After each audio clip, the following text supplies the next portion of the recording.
Hey, thank you. Oh, wow. Okay, that was very nice. Thank you. We went on this bus ride yesterday, and there was like 25, a couple dozen people on this bus ride. People who were working in government, some elected officials, some other interested people. And we went around and we just talked about Winnipeg. And I have to say, I come here with a very good impression of your place. I come here with a lot of passion for it and a high positivity rating. As we rode around, none of that changed for me. In fact, if anything, it was reaffirmed. This is a very nice place. I talked to a couple of people afterwards who were a little bit depressed. And they said, wow, we have a lot of work to do. And one even said, wow, this place is horrible. And I want to put some context into that. I feel like we should always look at our places with love, right? I live in this little town of Brainerd, Minnesota. I grew up on the farm that was homesteaded by my great-great-grandparents. So we've been there a long, long time, the Marohns have. I was telling someone today, I actually grew up on a street that is called Marohn Road. And you can imagine how crazy that place is. My grandparents, lots of aunts and uncles, many, many, many cousins. There's times when I hate this place. I look around and I'm like, what a sad, pathetic place. We do so many things horrible. There's so many missed opportunities. I should move somewhere else that is more deserving of my love and attention. But if I step back and I ask, where were we a decade ago and where are we today? I can't help but say we've made progress. And if I step back and I look and I say, is this place worthy of my time and energy? I can't help but say yes, because I love it. I do. I care deeply about it. And so instead of saying, for me, Brainerd, my hometown, this place is horrible, which a lot of people say, a lot of people in Brainerd say, I'm able to look at it now today and say, it could be a lot better. There's a lot of opportunity here to make it better. And I can be part of making that happen. So I hope that everyone was on the bus ride yesterday. I hope that everybody that talks with people who were on the bus ride yesterday, the main takeaway is this. This city is great. There's a lot here to be proud of. There's a lot here that's working really well. Can it be better? Absolutely. You have the power to make that happen. So thank you, everybody. I'm heading home. So my lapel mic finally turned on. I can stand over here. Let's get started with this. They told me that I could talk as long as I wanted, and I don't know if they know what that means. Because I could talk a long time. We're going to go through some transportation stuff now. I've stripped out as much of the U.S. stuff as I can, and I've tried to have some deference here to the conversation you're having. It's astounding to me how in so many realms of society you are leaders, but it's sad and depressing how in this particular realm you've tended to follow the stuff that we have done in the U.S. And so a lot of what I'm going to talk about is very applicable here. It does obviously have a U.S. grounding to it, but I think you'll see a lot of parallels.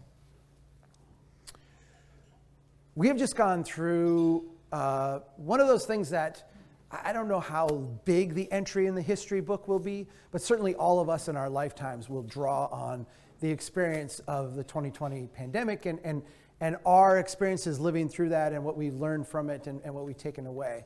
I'm absolutely fascinated in how we've responded to it from a transportation standpoint. This is an image of, I don't even know what city this is, it doesn't matter. This was all of our cities for a while, right? Highways, roadways that have been full of congestion, now completely void of vehicles. We all probably experienced this to one degree or another, right? Driving somewhere and just having this eerie feeling of like there's nobody here and I'm used to lots of other vehicles, lots of other people being here. I want you to see, and I apologize, but I don't have your equivalent numbers. I think you'll appreciate the similarities. This is the average daily traffic changes in the US, starting in 1970. And you can see there's some variability. I mean, we respond to economic stresses too, so driving will go down, driving will go up. But there's a normal trend line. I want you to look on the far right and recognize that we experienced during the early days of the pandemic in particular, the first 4 months, first 6 months, an unprecedented drop in the amount of vehicle miles traveled. This was not something that anybody, I think if we had pondered a pandemic, we might have thought about this, but nobody sitting there normally going about their lives would have experienced. I want to point out one thing about transportation safety and the way engineers think about safety. We tend to think about safety as a direct function of how many miles people travel. And so as traveling goes up, as more people drive, we expect to see statistically more crashes. As fewer people drive, we statistically expect to see fewer crashes. And that's largely based on an observation and an understanding that almost all crashes are caused by mistakes that drivers make, driver errors. I don't believe that. That's the industry view, right? There's a report that the US DOT put out that said 94% of all crashes in the US are caused by driver error. And so, if that's true, what you would expect if way, way fewer people were driving, that there would be way, way fewer errors and there would be way, way fewer deaths. That's not what happened, right? What happened is the opposite. Deaths went up.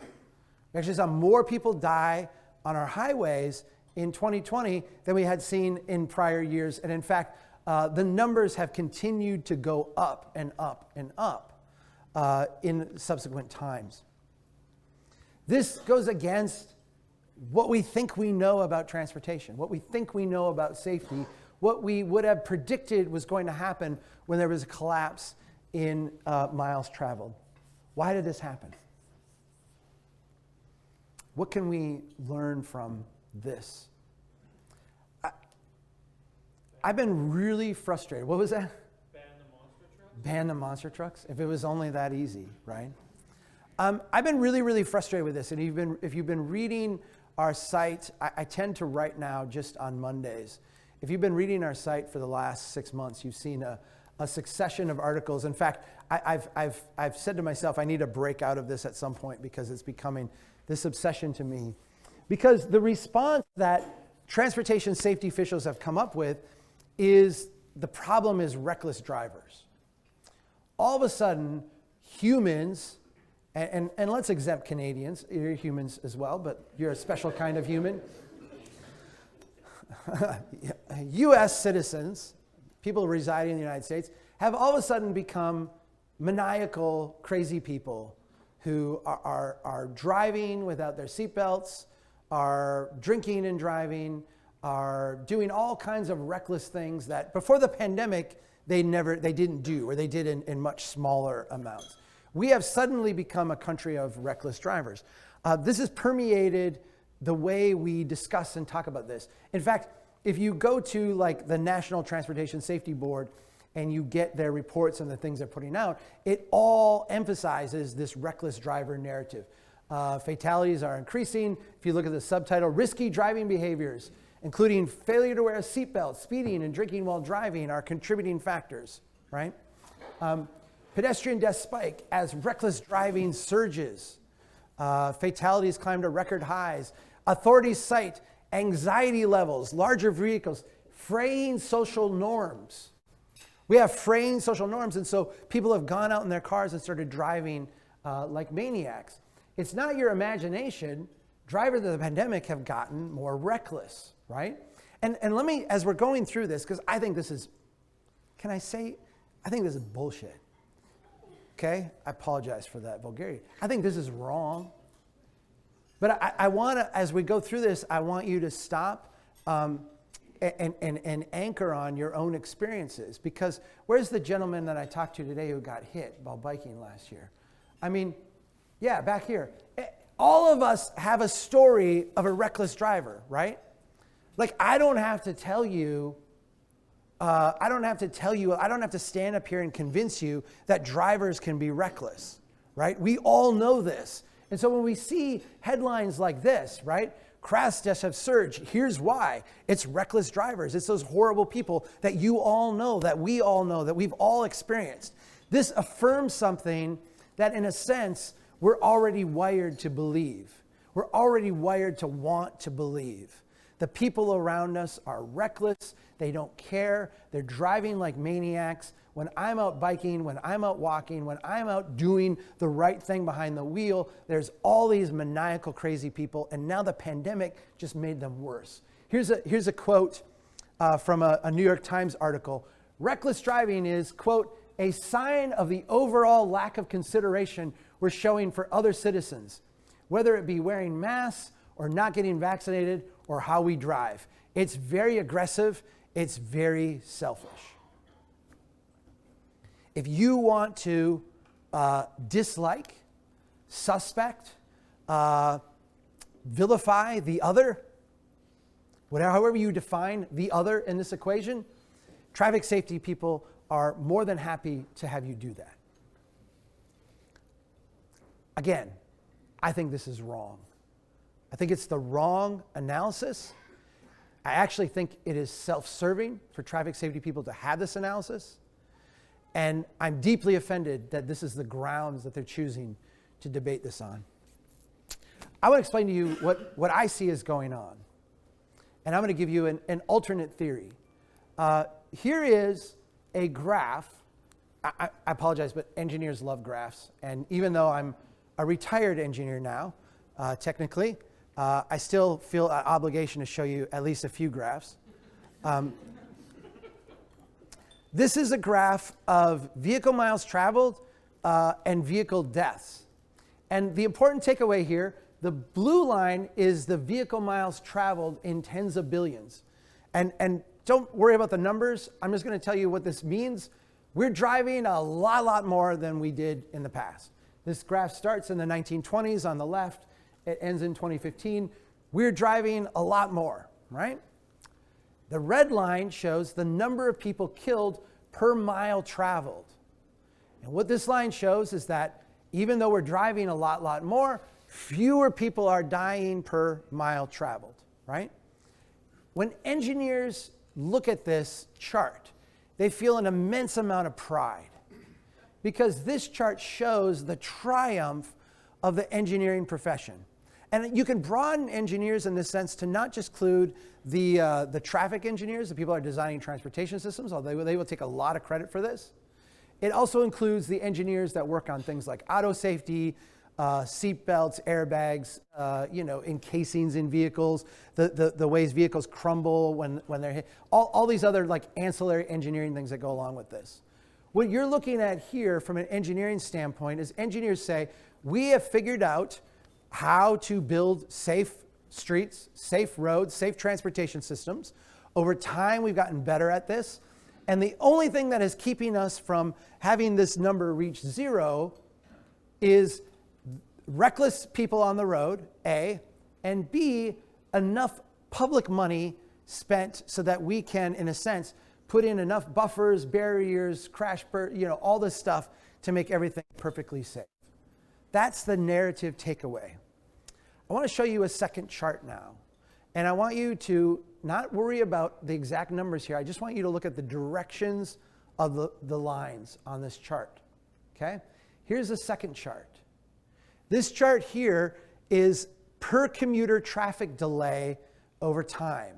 This is a chart of traffic congestion. What do you notice about this chart? It looks very, very similar to the number of vehicle miles traveled, does it not? Over time, and by the way, these are almost perfectly correlated, right, in the last 40 years. As we have invested more and more money into transportation systems, be it to reduce congestion, improve mobility, add more capacity, or make quote unquote safety improvements, what we have seen is that traffic delays have gone up proportionate to the number of miles people are driving. People are driving more. They're also experiencing greater amounts of delay. Now, look at that red line again, the one that goes way, way down. We can choose to say that red line is a result of all the wondrous things that engineers have done to make streets wider, to provide clear zones, to put in buffer areas. Or we can say what I think is a far more obvious conclusion. When you're stuck behind a vehicle in congestion, it's pretty hard to kill somebody. When you can't drive very fast because the streets are all clogged with people driving their cars, it's really hard to get into fatal or traumatic crashes. And here's the other part of this. When you remove the traffic, what happened? When you remove the traffic, what happened? Yeah, the death count per mile went way, way up. What's the correlation here? Yeah, that's what it is. It's speed. I think that what has happened in the pandemic is that we have been covering up for decades how dangerous our streets are. We've been covering it up by having congestion clog them. And we have been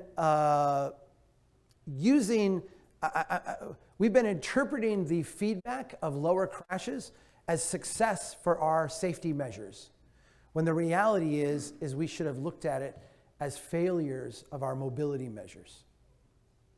Once that congestion was removed, this is a blank slide.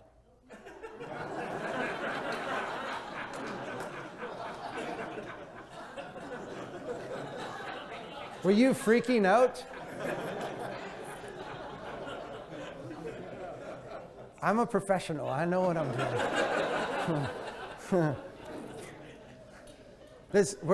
I'm getting to the like moral of the story, so I'm like, you don't need to look at anything. Blank slide. We have been misinterpreting the data. We've been seeing because we wanted to see affirmation for our efforts, right? When we should have been seeing that congestion was actually just mucking up the data. When you remove the congestion, it reveals underneath that what we have designed, particularly within our streets, within our urban areas, is a transportation system that at its core is dangerous and deadly. That's what the pandemic has revealed. If we're going to change this, we have to actually understand what we've done.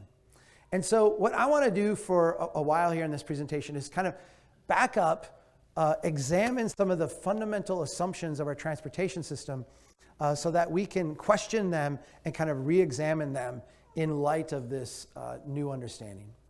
So, end of blank slide. This is kind of the fundamental basis of our transportation system today.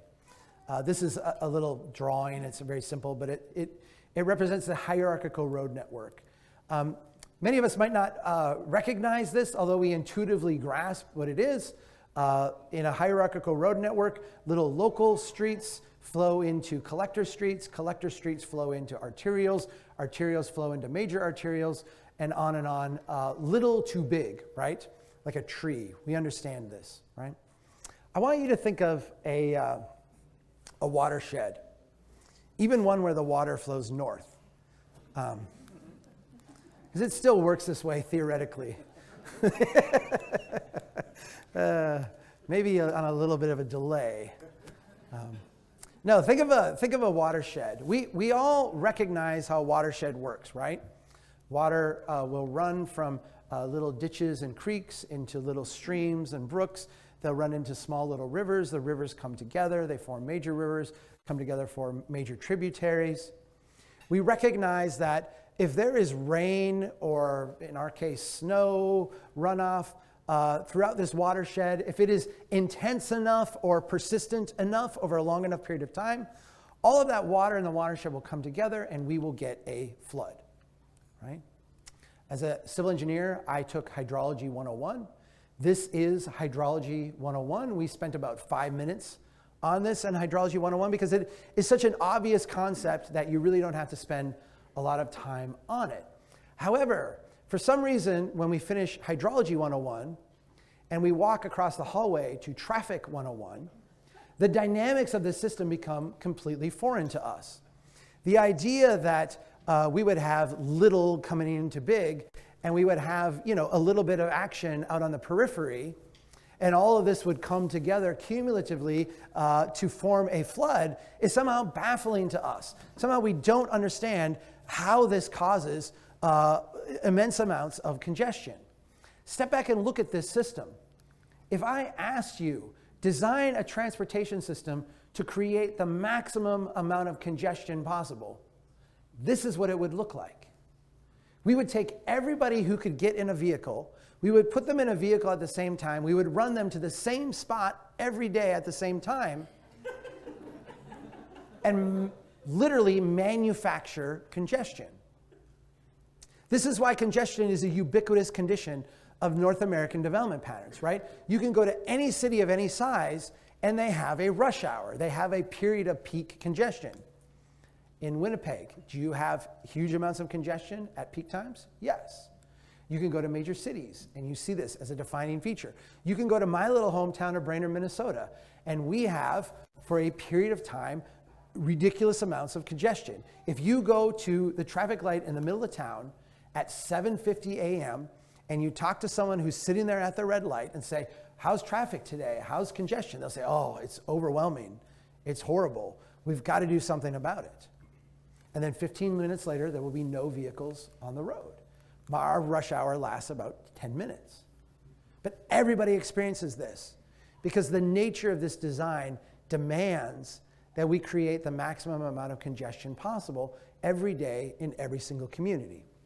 Because of this, engineers, traffic engineers, transportation engineers have license to systematically over-design. We over-design, we over-engineer, we overbuild because there's a certain asymmetry of response. If you have too much capacity in your roadway system, who suffers from that? Not any of the drivers, not any of the politicians who did the ribbon cutting, not any of the designers or people in the process. Nobody really suffers from that except for the general taxpayer who's overpaying for that capacity. But again, how do you denote that? It's 5 cents from you and 10 cents from you and what have you. Like, what is the mechanism? It's too opaque. And so there's an amazing upside, asymmetry to over-designing. There's no real negative ramifications for that to the designer or to anyone involved in the decision-making process. But under-design, even the smallest amount, and the feedback is immediate and it's intense. And so there's a huge incentive here to build these systems larger than they need to be. By the way, I love that you have your baby here.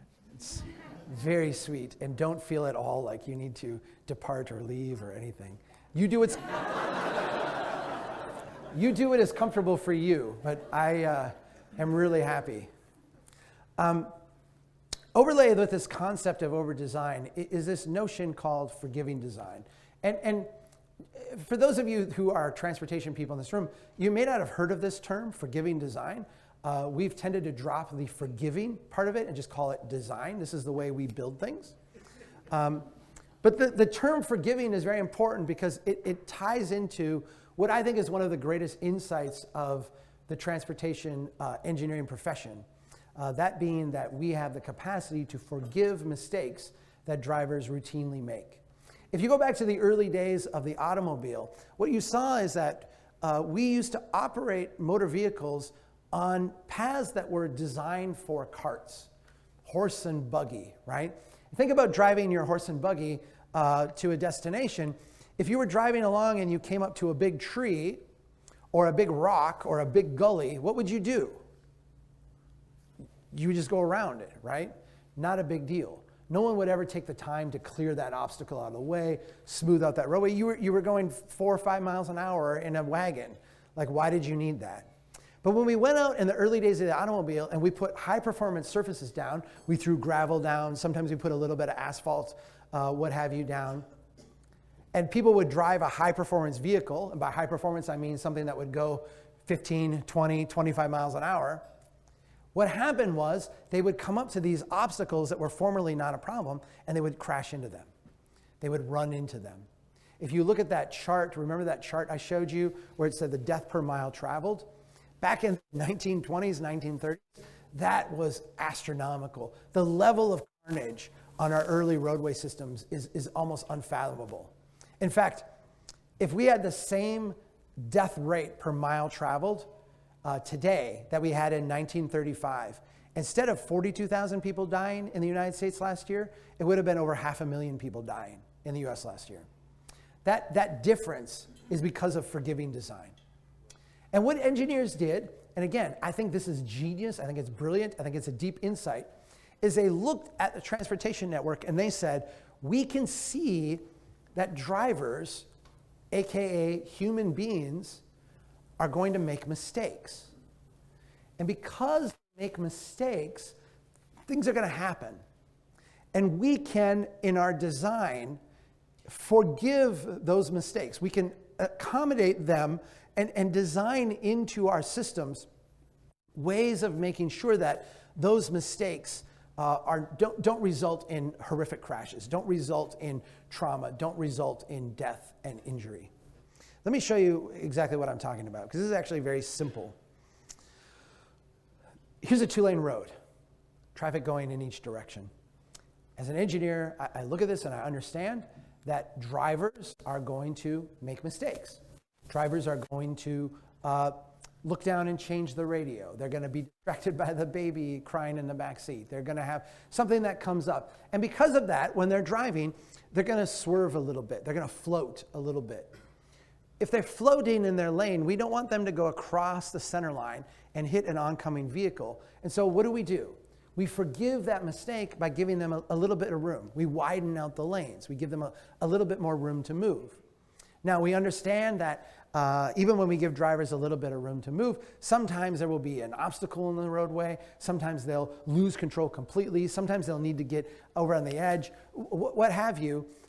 We don't want that movement to result in them going off the roadway and having some type of trauma. And so what we do is we create like a recovery area on the side. We give them just a little bit of buffer room on the side. Now we know and understand that even with a wider lane and even with a little bit of buffer room, sometimes a driver in their vehicle is going to completely exit the roadway. They're going to be going at a high velocity. They're going to have a lot of built-in momentum. We want the kinetic energy of that vehicle to dissipate before they hit something that is not going to move. And so what we do is we clear out the obstacles on the edge of the roadway and give plenty of room for that car to in a sense, dissipate that energy. Now we have a forgiving design. We have forgiven the common mistakes that drivers make. I'm gonna pause here again and point out, for I think like the 4th time, this is a genius insight. And this has saved millions and millions of lives. This approach, which is pioneered here in North America, has been copied around the world and is the standard of design for highways. What is the problem with this approach? What's the problem with this mentality?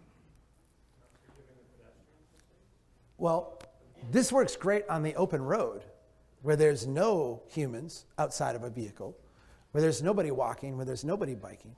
But once you bring this notion into the city, what happens? Once you bring this notion into the city, what we do is we signal to the driver that we got your back.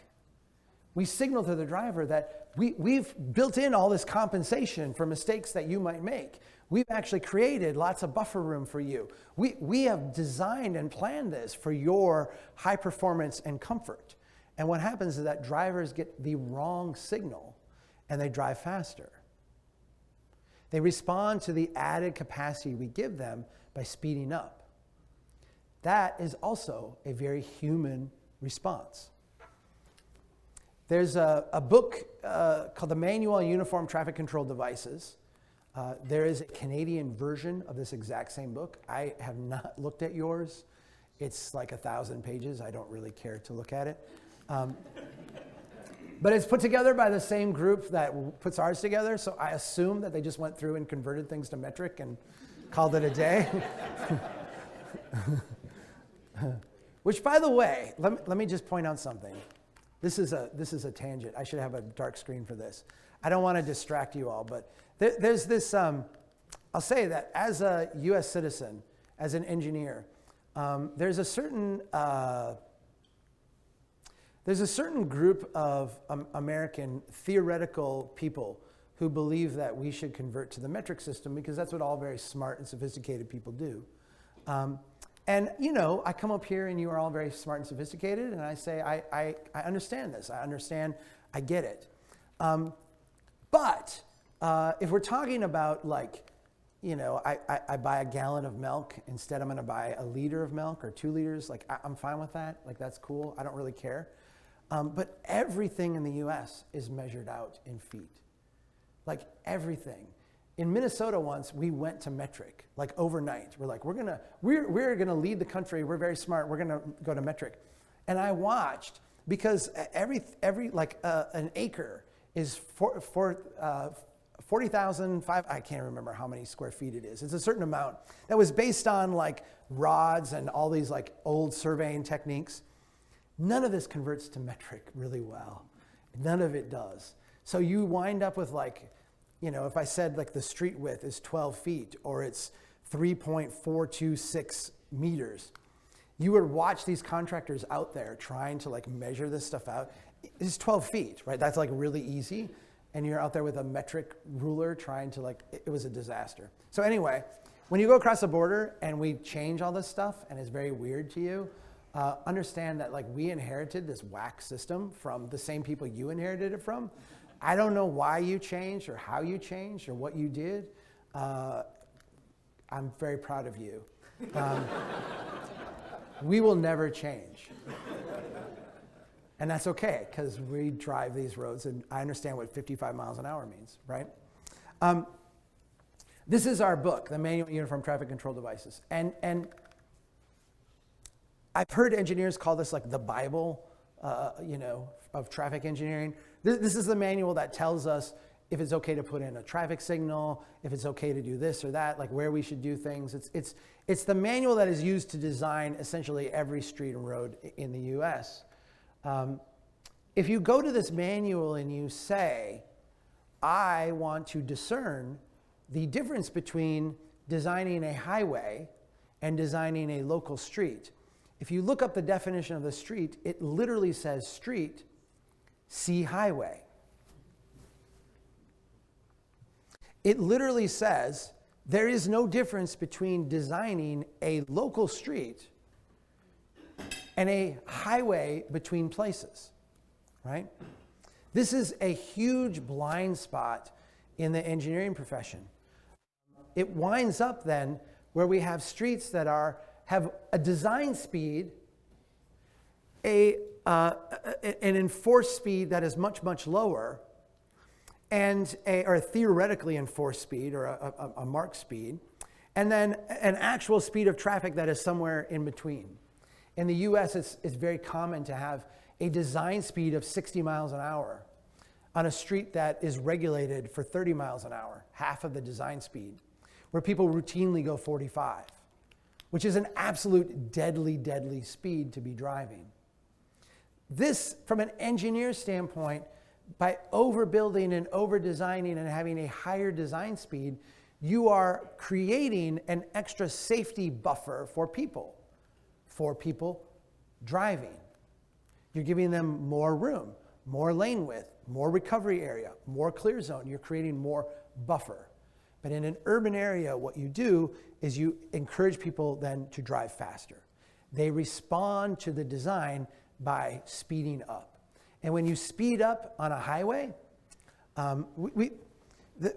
we all kind of intuitively understand that speed is the contributor, the main contributor to to crashes and fatalities, right? We get that. But I'm going to tell you something that is important to distinguish. Speed on a major roadway, on a highway, when I go back home tonight, I will drive a highway down to Fargo, and then I will turn and drive a highway to Brainerd. Speed on a highway is really not a problem. If everybody is going 10 miles over the speed limit in the same direction, it's ridiculously safe. There really is not a huge safety problem. On highways, the big safety problem is what? It's differential in speed. If you have someone who's driving very slow and someone who's driving very fast, that's where you get the traumatic crashes. That's where you get the horrible pileups. That's where you get all the problems. But speed itself on a roadway engineered and designed for very, easy movements is not a big deal. But when you get into an urban area where you have random complexity in the environment, where you have cars that randomly stop because we're going to go in this place, randomly park, randomly turn in and out of entrances, where you have people who are walking, people who are biking, kids who chase the dog out into the street, where you have all this randomness going on, speed is the greatest problem that we have. When we build streets in this way, when we over-engineer them and over-design them to give a safety buffer to drivers, what we do is we create the statistical inevitability of crashes. I want to show you, I always debate whether to show this, and then I, at the last minute, put it in, and I did this here too last night. I'm like, I'll show you this. Because it's a little grotesque, and I can take the point a little far. You guys are all friends, so I can do this here. I want to demonstrate to you the mindset of designers as they build the streets that we walk and bike and to a great extent drive on within our urban areas. This is the base of a traffic signal. And everybody in this room knows what they're looking at here, right? There is, you can see in the background here, there's a beg button. And if you can see the back of the one right here, there's a beg button right here. So if you are going to cross this street, the designer of this has a built-in feature that you will, as a human being outside of a vehicle, walk up to this pedestal and press a button, and then stand there on the edge of the roadway and wait your turn to cross while traffic goes through this intersection, right? I've just explained to you how every city intersection works, right? I want you to look very closely at the base of this pole. And I want you to look, I'm going to take a side shot of it right here. I want you to look at it right there, and you can see in there, there's this weird configuration where the pole is actually not connected to the pedestal. There's a gap in there. And if you look in there, there's some screws in there. What is going on with this? Those screws are called shear pins. And the reason that they're there is because this pole is designed to shear off if a vehicle comes and hits it. If a vehicle comes flying off the roadway and hits that pole, the pole is designed not to be a stable stop thing that they'll run into and have a traumatic injury. The pole is designed to give way and to essentially gently collapse and absorb that kinetic energy to spare the driver the trauma of the abrupt stop. The reason that is put in is because enough drivers were going off the road in these kind of areas, striking these poles and dying or having traumatic brain injuries. And so the engineers, the designers have gone in and designed systems that break away. Again, where are you standing in this scenario? Where are you positioned?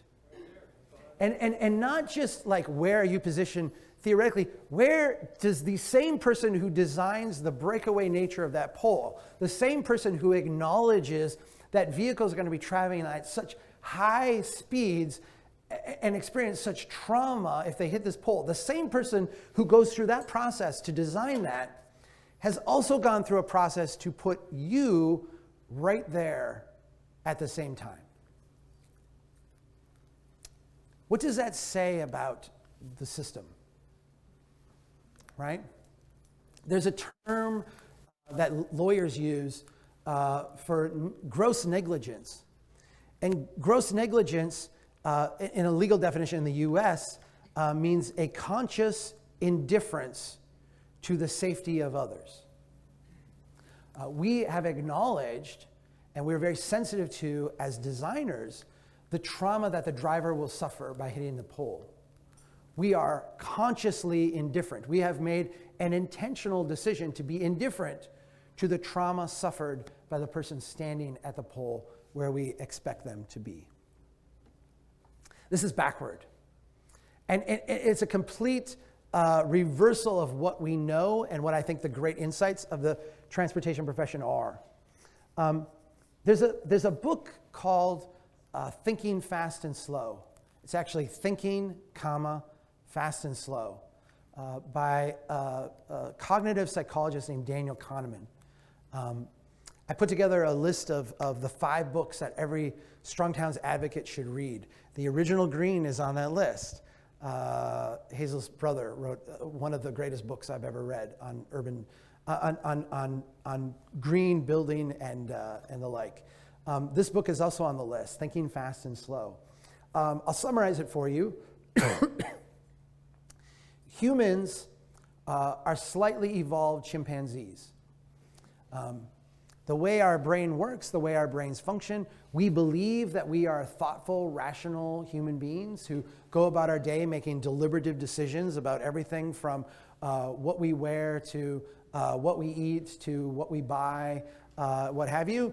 And the reality is that people who study this very closely recognize that we are slightly evolved chimpanzees and almost everything we do is automatic. We do without thinking, based on like primitive things in our brain. It's actually a very humbling book, and I would highly recommend it. From a traffic standpoint, what we recognize is that there are 2 systems of thinking. There is what Kahneman calls System 1 and System 2. System 1 is that fast, automatic way of processing. If I tell you or ask you, what is 1 plus 1? Everyone in this room knows that it's 2. And to get to that answer, you don't have to do any deep mental calculation. You don't have to move anything out of your brain. It's just there. It just lives there. But if I ask you, what is 1,574 plus 6,450? There's some freak in this room that can probably do that really quickly. But most of us cannot, right? Most of us, if we were going to do that, I'd have to say, well, Chuck, what were those numbers again? You'd have to write them down, or you'd have to visually picture them in your mind, carry the 1, do all that. While you were doing that, you would crowd everything else out of your brain. That's System 2. System 2 is intense, all-encompassing. It's hard work.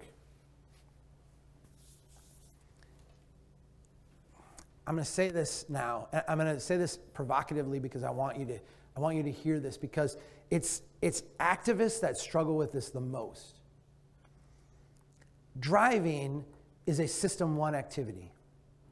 We would like it to be a System 2 activity. We would like to believe that when you get behind the wheel in a 2-ton death machine, right? That's the activist language. When you get in this thing, you are paying full attention and are fully cognizant of every action you take. Humans don't work that way.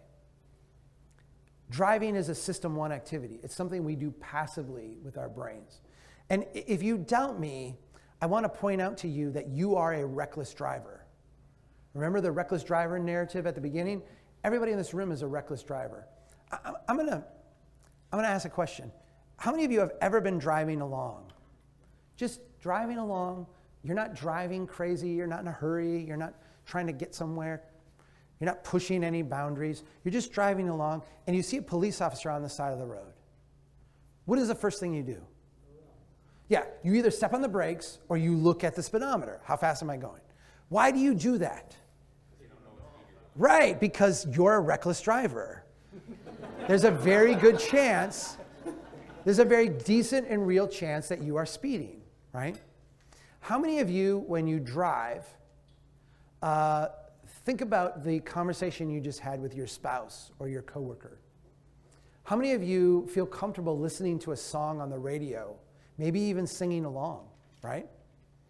How many of you feel that you can talk to someone and carry on a conversation with someone in the passenger seat, and that is an acceptable level of risk that you take while you're driving?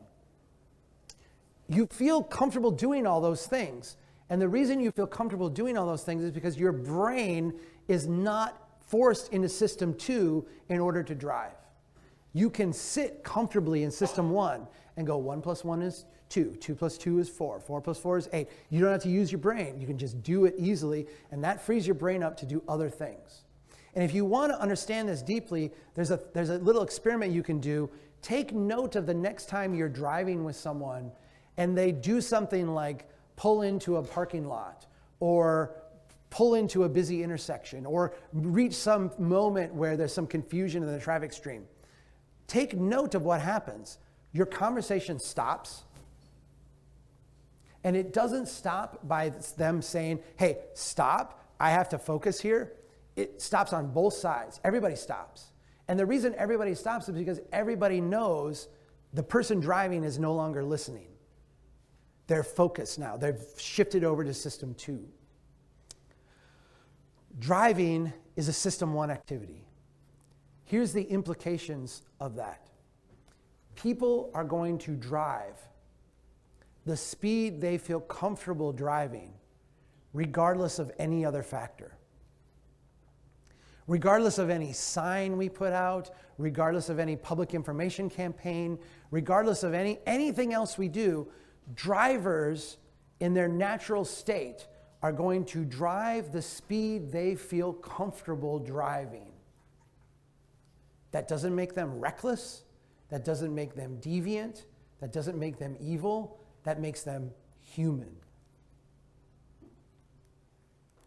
And so all of this notion that we can shame drivers, that we can put up these shock signs and do these public information campaigns, drive safe, drive slow, shame on you. The idea that public safety officials can look around and say, it's obviously reckless drivers. Look, everybody who gets in a crash, they just happen to be reckless. The reality is that everybody who drives is driving in system 1. All of us are doing something on the checklist of recklessness. But we're driving the way the road signals to us is a safe way to drive. The way we use this information is very powerful. Engineers, again, I think I've had some brilliant insights that have led to forgiving design. One of the things that I see people being very frustrated with is when they go talk to engineers about speeding. Because engineers have a very clear way we approach speeding problems on highways. I did my internship as an undergrad with the Department of Transportation. And we were often invited to go out and do speed studies on roadways where people would say, geez, people are driving really fast here. It's a state road, come out and tell us. And we would go out and we would do a speed study and say, yeah, people are driving really, really fast. And then what was our response? We raised the speed limit, right? That's the standard approach. Go out and do a speed study. Is there speeding? Yes. Raise the speed limit. And why? Think back to our discussion on forgiving design. Why would you raise the speed limit? There's a really good reason. This is the right thing to do. Why would you raise the speed limit? Because the safety problem is not speed, it's differential in speed. If the drivers in normal conditions drive 60 miles an hour and you have the speed limit at 45 miles an hour, there's going to be someone who's driving 45 miles an hour, like insisting, I'm going to stay in system 2, I'm going to drive 45. And that person is a danger to everybody else. This is the reality on our roadways. We take this same approach to our streets, and this is what needs to change. Because the engineering insight needs to be turned around. When we go out and we look at a street and we do a speed study and we say, is there excessive speeding? If the answer is yes, we need to redesign that street. The street is sending the wrong signal to the driver. The street is signaling to the driver, we got your back, everything is fine here, it's cool, we've created all kinds of buffer room for you, go ahead and drive the speed you feel comfortable. Instead, we need to be signaling to drivers, hey, freak the heck out. You can't drive that fast here. There's too much stuff going on. There's too much randomness and complexity. We can't handle these high speeds. You need to slow down. We have a saying at Strong Towns, if you need a sign to tell people to slow down, you designed your street wrong. A properly designed street should signal to the driver what a safe speed is. And let me say this in a different way. a driver should feel uncomfortable driving at speeds that are not safe. How do we make drivers feel uncomfortable driving when they're driving at excessive speeds? It's the opposite of forgiving design, right? We narrow up lanes. We remove the recovery area. We bring street trees in. We create edge friction. We put bollards up. We basically signal to the driver that you don't have a lot of room to move here. And so you'd better, in system one, slow down. That's how we build safe streets. By the way, that's also how we build great places. Mel, are we doing okay on time? Okay. I've got as long as I want. You guys are such like Canadian. I'm like very polite and attentive.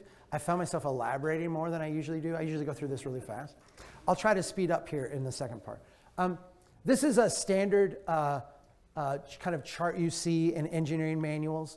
It lays out this trade-off that we have between arterials and locals, between mobility and access.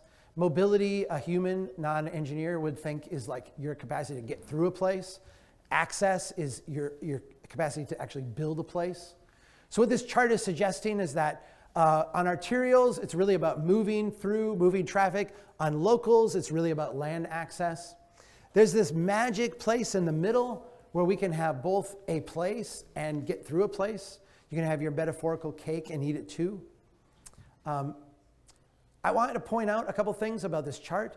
These ends right here, when we're talking about moving people quickly but not having much there, when we're talking about building a great place without much throughput, we can make those investments in a very cost-effective way. A lot of what we're struggling with right now is to find the money to build and maintain transportation systems. The reason we're struggling so mightily is because most of our investments are in this middle area, where we're trying to build an actual place where people want to be, where people want to invest, where people want to live, where we can build some wealth. But we also want cars to go through really quickly. We spent all this time on the bus yesterday. We can walk right outside this building and see a wreck of a street where people drive at ridiculous speeds. That's driving down property values. It's an immense amount of money you put into moving vehicles, but it's destroying your tax base and your community wealth. We can actually make really good investments in transportation and have them pay off many multiples. We have the same kind of corollary when it comes to safety. If we're moving at speed on a highway, highway's a very safe environment, designed with forgiving design. If we're moving at very low speeds in a place, there might statistically be a lot of crashes, but at low speeds, the crashes tend to be fender benders and nicked doors and that kind of stuff, not traumatic injuries. Where we see the deaths, where we see the injuries, is this middle area here, where speeds are at fatal levels, yet you have all this complexity of trying to build a place, right? If you take this chart and you flip it on its side, ask the question, at what speed do we create the most value in our transportation investments? What you have here is 10 miles, very slow speeds on one side, very fast speeds on the other. If we're building at very low speeds, if we're building a great street, we create an enormous amount of value in that place. At the same time, if we build really, really fast connections between places, we build great roads so you can get from one place to another very quickly, that creates value in both of those places and has a really high return. It's in the middle. It's this area where we're neither in a place or getting to a place, where we're trying to do both. This area in the middle that we call a strode, where our investments go upside down. A strode is a street road hybrid. We call this the futon of transportation. If you think of a futon as being an uncomfortable couch that makes into an uncomfortable bed, a strode tries to be both street and road simultaneously, and it fails at both. It tries to be a street in that it creates wealth and it creates a place, and it tries to be road in that it moves traffic very quickly. And because it does neither one of those well, it becomes this investment that costs an enormous amount of money, has very low yield and return for the community, where people sit stuck in traffic in areas that don't have much mobility, but have a high amount of danger, a high amount of fatalities, a high amount of traumatic injury. We actually have to have, and when we get to our conversations about how we fund transportation, we need to shift from how do we find more money to continue doing what we're doing, plus everything else we want to do, to a conversation about how we make better use of what we have. And the way we make better use of what we have is to say, how do we take this city of strodes that we have built? In Winnipeg, I am very sorry, is a city of strodes. That doesn't make you worse than most North American cities. There are very few cities in North America that are not cities of strodes, but you have a particular burden because most of your city was built in the post-war era, where this was the standard design approach. And so you have retrofitted your great city streets to be strode-like. You have built strodes all over the place. You have an enormous investment in these. We need to take these strodes and say, is this better as a street that is going to build wealth for our community, or is it better as a road to connect places that people want to be? I'm going to show you right now the very easy way that we make this transition. I'm going to show you it. It is very easy. The difficult thing is not the engineering. The difficult thing is the cultural overlay we have and the expectations we have of what our transportation system does. So if we want to go from strode to street, what do? We slow traffic. That's the predominant thing we do. We prioritize being in the place over getting through the place. So we want to prioritize the humans, the activity, the stuff going on there, as opposed to getting through.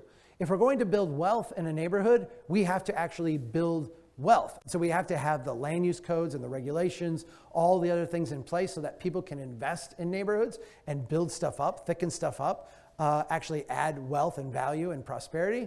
And we need to embrace complexity. When we're building great streets, we throw out the design manual. There is no cookbook for building a great street. The ideas for building a great street all come from being there and iterating over time. If we want to go from strode to road, then it's essentially the opposite, right? We want to speed up traffic. And so the way we speed things up is we remove complexity. We get rid of the intersections. We get rid of all the things that slow stuff down. We're going to separate our automobiles from our other ways of getting around. I think roads for bikes are awesome, but you cannot have a road for a bike, a connection between two places that relies on it being on the shoulder of a roadway with vehicles going at lethal speeds 6 feet away. You can't do that. There's no way to design that to be safe. So we need to separate these things from each other. We need to not allow the kind of land use response to degrade that investment. We go out and we build a highway. We put millions and millions of dollars into building a highway. And then what happens? Walmart comes in, Tim Hortons comes in, and I'm sorry, I know you all love Tim Hortons, but you get this mining, and by mining I literally mean they are taking out increments of this investment that you've collectively made for kind of short-term economic gain. We have to protect those investments because those are investments we've collectively made. Roadways are all about simplifying. So I want to go back to this question here, because there's actually an answer for this, this congestion issue. If we look at the watershed, how have we addressed this issue in a watershed? What have we done? Let me go back and say, what did we used to do? We used to go out and say, we're going to prevent flooding by building dams and building dikes and reservoirs and spillways. And did that work? No, it didn't work. It didn't work for a variety of reasons, all of them very human. What do we do now? Yeah, now what we do is we go out to these places out here on the edge and we say, hey, you can't run your water straight into the ditch. You don't get to run your water right into the river. You have to, if you're going to build on this site, put in some drainage ways, absorb that water on site. You can't, in a sense, contribute to the flood. because the flood is ridiculously costly for everybody. You with me? How do we solve this problem then? We approach this problem right now the same way we used to approach the river problem, right? We go out and we build interchanges, we add more lanes, we build more stuff, we put in more bridges, we put in more lane miles. We try to build our way out, right? You can offer public transportation, good public transportation, affordable. Okay. How do we actually solve this problem?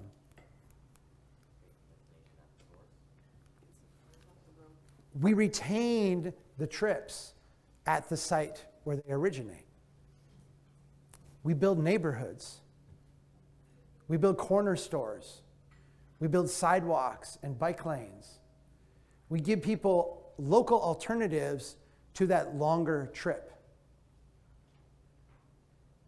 We cannot build our way out of congestion in a system designed to manufacture congestion. But what we can do is we can give people options so that they can respond in different ways. Right now, if you got to get to the hospital, if you got to get to the grocery store, if you got to get to school, if you got to get to work, there's only one option you have, right? Get in your car at the same time as everybody else and drive to the distant location. We need to give people alternatives, localized alternatives. The way we respond to congestion is not to build more transportation infrastructure that we can't afford to maintain. It's to actually build real places.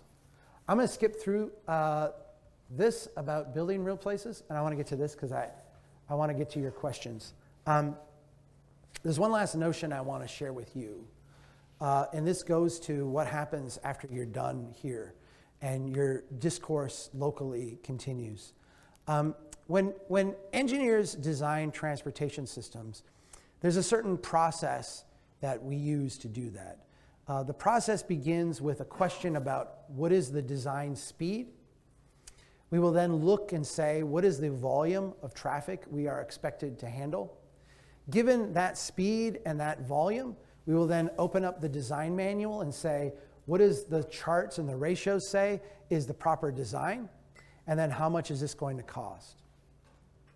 It is these 4 steps in a process done in this order: speed, volume, safety, cost, that constitute, in a sense, a hierarchy of values. These are the values that design professionals bring to the design process by the very nature of how they ask the questions that are used in design. Now, this is my street. This is 4th Street North in Brainerd, Minnesota. We all live close enough where you can come visit me. Please do. You're very welcome to come anytime you want. This is what it looks like. We got rid of our snow too. There's not quite this many leaves yet, but that's my sidewalk right there. I want you to think of in your brain the street that you live on, or the street you would like to live on, or maybe a place where you work, or a place you would like to visit. I want you to think of that street, and I want you to now be empowered to set the priorities for how that street is going to be designed. And this is going to be the public participation part of this. So suppress your inner Canadian, and I'm going to ask you to speak up as a group here. If you were designing, setting the priorities for your own street, would you prioritize the speed that vehicles can travel? Would you want to make sure that vehicles can travel a minimum speed, a certain speed when they go on the street? Would you prioritize the volume of traffic? Do you want to make sure that you can accommodate a certain volume of vehicles? Would you prioritize safety? Would safety be the thing that you're going to benchmark on and say, I want this to meet a certain safety parameter? Or would your top priority be cost? I want to make sure that the money that we're spending here is going to be spent in the most cost-effective manner. Everybody together now. Would you prioritize speed, volume, safety, or cost? Safety. All right. Of these remaining 3, in your design process, you are dictating how this design is going to unfold. Are you going to ask that there be an examination of speed, make sure we can reach a certain speed with our vehicles? Are you going to ask that we accommodate a certain volume, or are you more interested in the cost effectiveness of this design? Which priority would you put next? Would it be speed, volume, or cost? Cost.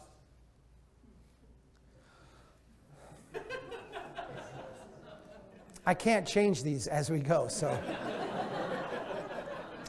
If you had to choose between speed and volume, you prioritize one or the other. You can achieve a certain vehicle speed, but that's going to require fewer vehicles to pass. Or you can accommodate a volume of vehicles, but it's going to be at a lower speed. Would you prioritize speed, or would you prioritize volume? Volume. Do you see what we did here? Do you see what you did here? I want you to know two things about this. First of all, I have done this exercise in groups of licensed engineering professionals, people who design streets. They have the same answer as you. They have the same answer as you. And I want to tell you why. They're human too.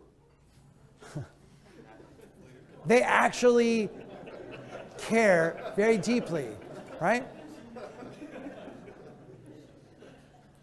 Look closely at what this says. What this says is that all of us are willing to prioritize safety over speed. We are willing to sacrifice speed and volume, essentially mobility. We are willing to reduce the amount of speed that people can go in order to increase safety. And this is the second thing I want you to know. Everybody says this. Everybody says this. I have done this in group after group after group after group, and I always get the same response. The next time you are at a public meeting and you're talking about a road diet, or you're talking about a lane narrowing, or you're talking about something that would affect traffic congestion or slow things down or what have you, someone's going to stand up and they're going to say, this can't happen. It's going to hurt my business. People are going to go ape. There's going to be protests. Car drivers are going to get mad, da, da, da, da, da.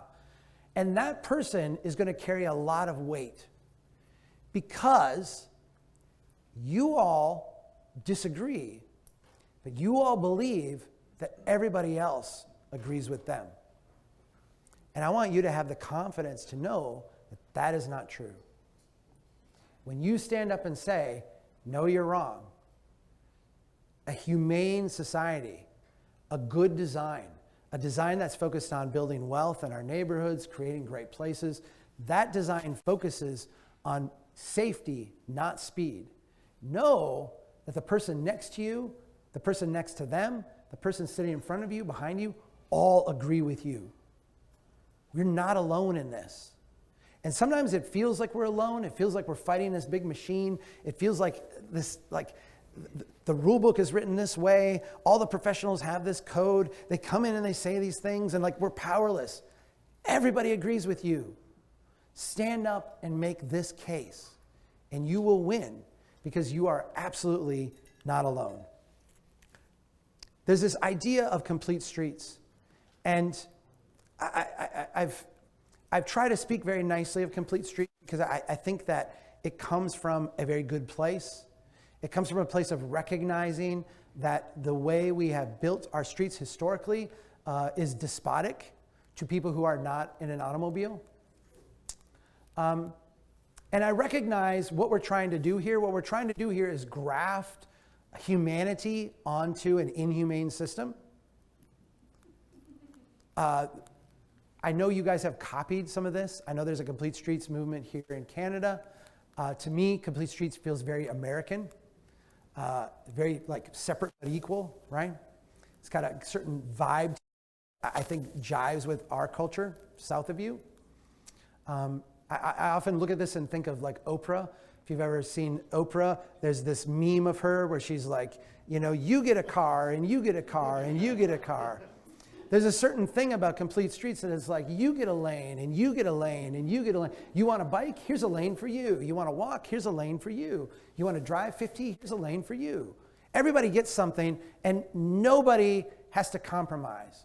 More importantly, Engineers don't have to change their design process. They can still start with speed, volume, safety, cost, and build a complete street. Complete streets are designed to accommodate pedestrians in an auto-dominated environment. This isn't good enough for where we're trying to get to. A strong town, a great street, a great place will accommodate automobiles in an environment dominated by people. If you listen to me closely, if you listen to the conversation we have at Strong Towns closely, we very rarely use the word pedestrian, which is a human automatonic unit of transport that transportation professionals like to use. We call people humans. That's what they are. They're humans. They're people. They're our neighbors. They're our friends. And where we're building great places, we build around them. Because it's humans that build wealth. It's humans that invest in a place. It's humans that live in homes and buy things at businesses and start businesses because they have a dream and a plan and a vision for the future. It's humans that fall in love. It's humans that invent things. It's humans that we're building this human habitat, this public realm for. Don't be afraid, because everybody's with you. You just have to talk about this in a certain way, one that allows people to express these kind of common human values that we all share. I am deeply grateful to be able to be here. I feel like I took up a lot of your time. I don't know if I totally destroyed the time we can take for Q&A. No, we're good. I'm getting the you're good. Let me do this, because I've been where you are. If you're like, okay, I don't want to be rude to this jerk, but I got to use the bathroom really bad, or I need to stretch, I'm going to stop and we're going to do some Q&A here. But if in doing that, you feel like this is a good time for you to get up and go use the bathroom, and you won't offend me in any way. And if you're like, I'm sick of this, and you're going to go get into your car and drive away, I'm not going to, you don't have to pretend you're coming back. But for the rest of you, thank you very much. Let's do some questions.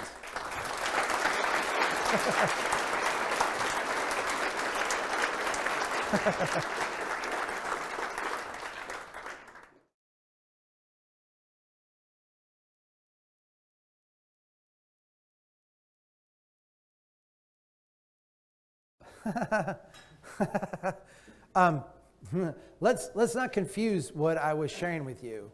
I was sharing the engineering values or priorities that are brought to design. I don't want to be too stereotypical, but I have known engineers to stare at blank concrete walls with affection and beauty. To add beauty to the conversation, because I think that, the reality is that a nice, wide, flat road is beautiful to many of my colleagues in ways that would probably not be to everyone else. Obviously, I think that beauty is part of building a great street. I think there's an element to that. I did a whole course on our website on urban design. And there are so many things that we do on a street in terms of the buildings and the layouts and the trees that we use and everything else to have, first, I think, like a do no harm attitude, but then also go the next step and add elements of beauty to it. I hesitate to make this conversation more complicated by adding that into these parameters. But I think a good case could be made that when you're talking about cost, what you're actually talking about is a function of beauty.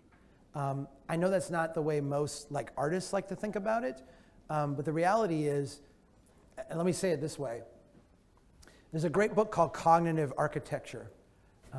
It goes through the way the human brain works and the way it responds to the built public realm. Ann Sussman, who is one of the co-authors of that book, is kind of obsessed with the way good marketing is done in in the consumer economy. So Coca-Cola uses certain colors and certain things to get you to buy more pop.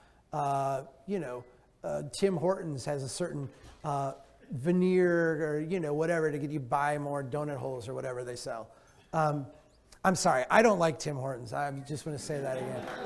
Sorry. No. I actually don't like their food. Like that's what I feel like that's going to isolate me from everybody here. But what Ann's point is everybody who's in a sense participating in the market economy understands the connection between beauty and design and your return on investment. When we get into the public realm, that just goes away for some like weird abstract reason. Were you on the bus yesterday? No. Okay. On the bus yesterday, we stopped at this TOD stop, and my comment was how sad it made me because all the elements of a successful place were there, but they were not arranged with any type of form or beauty or any type of thing that actually would create value. They were arranged in a random, disorienting, kind of value-sucking kind of way. And so if we're talking beauty, I would lump it in with cost, in a sense, cost effectiveness, and say that whether you're motivated by wanting people to be able to be their fullest self, which is kind of an artist's way of looking at it, or whether you're motivated by wanting your city budget to be balanced and healthy, or whether you're motivated by people getting good return for their value, their dollar spent, beauty is a function of all three of those. So I'll try not to be as long in my answers. This is a good question.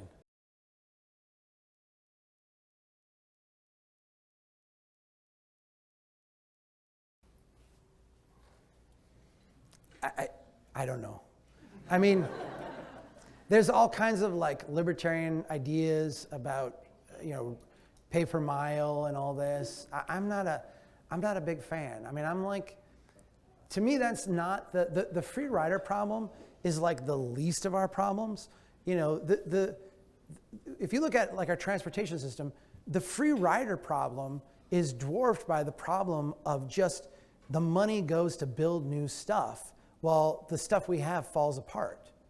And like that's not going to be solved at all by charging people differently, unless you make this feedback loop where we only fix the road when there's enough vehicles driving on it to justify fixing it. I don't see us getting to that. And so I find there's a whole discussion about mileage charges and tolls, and I find it theoretically interesting. I don't find it very practical from the problems that we're facing at the block level. The reality is we have built more transportation infrastructure than our tax base can support.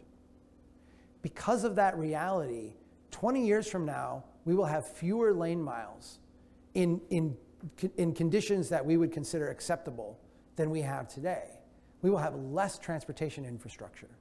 So once you grasp that reality, the whole idea of building more, expanding the system, tweaking it all becomes, to me, like a kind of a distraction to the central question of what streets can we make great streets? How do we get the neighborhoods in those streets moving in the right direction? How do we create that feedback loop so that they continue to get better over time? Because it's that capacity that's going to actually make our cities work.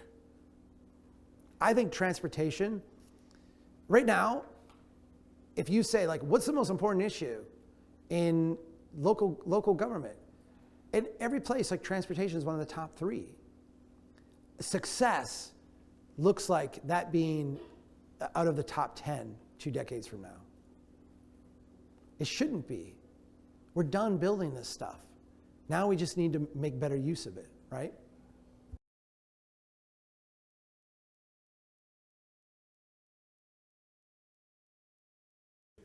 Yes, I absolutely. That's exactly how I would say it.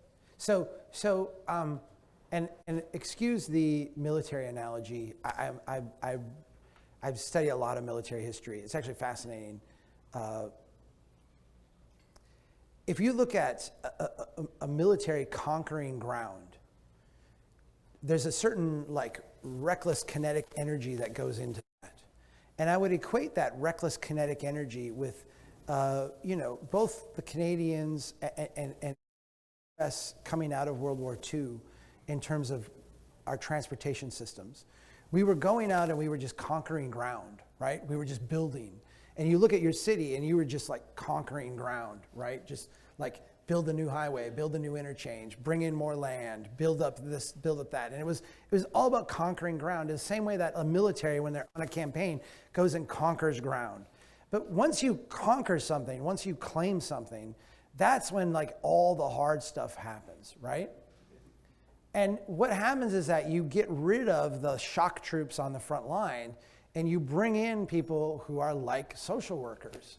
Because the guy who is out there in the front taking fire and driving the tank over the hill and, jacked up and doing the crazy stuff is not really good at holding someone's hand and saying, how do we help your community get back on its feet and like make this work so that, fill in your reason. You're not shooting at us from behind, whatever.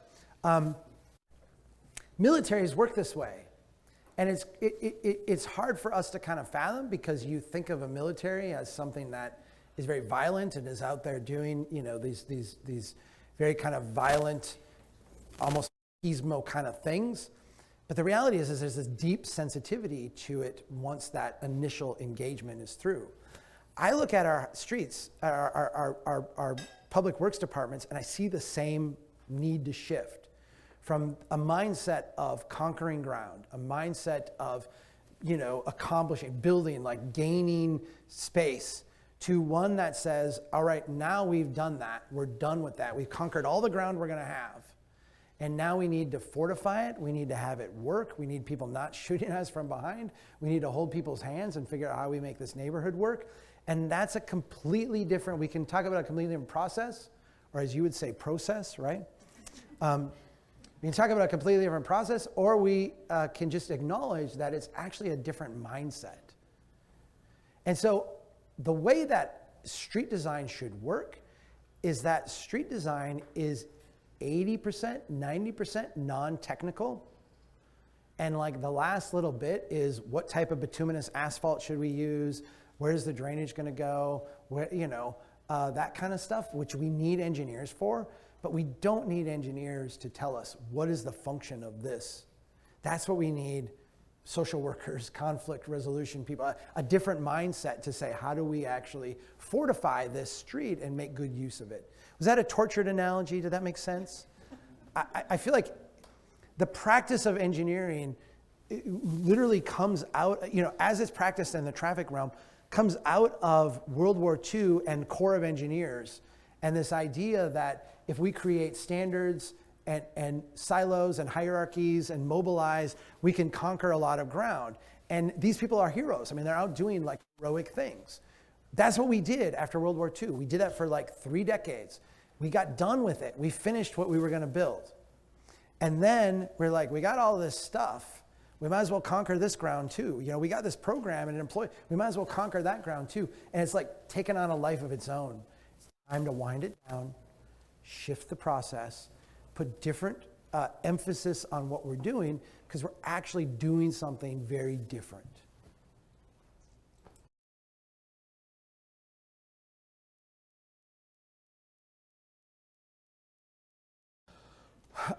It's a really good question. I'm glad it was asked, because I think it's very important to recognize that speed limits themselves, and I think speed limits in isolation of anything else is actually not helpful. I have known in the US, a lot of cities have 35. They've gone to 30. Some cities have gone to 25. Some cities have gone to 20. In the absence of street design, I hope everybody walks out of here and recognizes that people are going to drive the speed they feel comfortable regardless of any other factor. So you can say it's 20 miles an hour, and there will be some people who will drive 20 miles an hour. The reality is that most people are going to drive the speed they feel comfortable. And if the street is designed for 40, if the street's designed for 50, that's what people are going to drive. And so I feel often like the discussion over speed limits, and let me say it exactly the way that it's being discussed. The limit that we are going to use the enforcement arm of the state to do is such a huge distraction. In the US, and I have a whole chapter on routine traffic stops in my book, because in the US, police know that everybody speeds, and they accept that institutionally, because how can you not? I mean, you literally would just pull everybody over all the time. The police officer would leave the station and just start pulling people over and just continuously pull people over until their stop ended, their shift ended, and then they would go back. They don't. What they do is they use the arbitrarily low speed limit. And let's say that the speed limit that is out of alignment with the design, and therefore out of alignment with human expectations and human usage. They use that differential to pick and choose where they're going to enforce it. And in the US, that often is in poor neighborhoods, in neighborhoods with vulnerable populations, in neighborhoods that police will say are high crime, but there's kind of a reciprocal thing where they're high crime, so that's where we go, so that's where we measure crime, that's where we go. And we have this, you are well aware of the problems we have with traffic stops and police shootings and the like. We should look at traffic speed limits as an enforcement tool that is a very blunt instrument in accomplishing what we want to accomplish in terms of safety. Every street in our city needs to be redesigned. And I know that sounds like impossible, right? When we passed the American with Disabilities Act in 1991 in the US, I started working as an engineer in 1995, and the vibe 4 years later was, this is impossible. This could never happen. We have to retrofit every intersection for wheelchair access? Like, that's insane. Who these people think they are? This will never happen. It's 2022. Find me an intersection that's not ADA compliant. It's like 90% of intersections are today. I think that what will happen is that we give up on enforcement as our primary mechanism. We shift to design. We start with the places where we have known problems. We work on them. In other places, we go do temporary tactical interventions with cones and paint and what have you. And if we really got aggressive about this, we could do it very, very quickly. I would put my energy into that, and I would waste no time at all on what the enforcement speed is, because it bears no relation to how people actually drive, and it bears no relation to what we can actually expect with a lowered enforcement speed. And I'm sorry if that gores an ox in this room. Mel, I wasn't told to say one thing or another on that. I don't know if there's some campaign going on by somebody to lower speed limits, but I'm not a fan of this approach or the mindset behind it.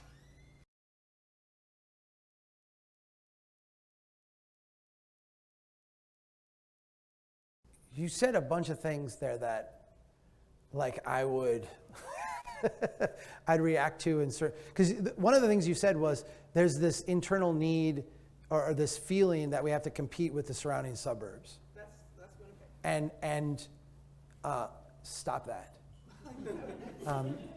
You have in Winnipeg, you have a business model. I mean, let's just bring this back to finance.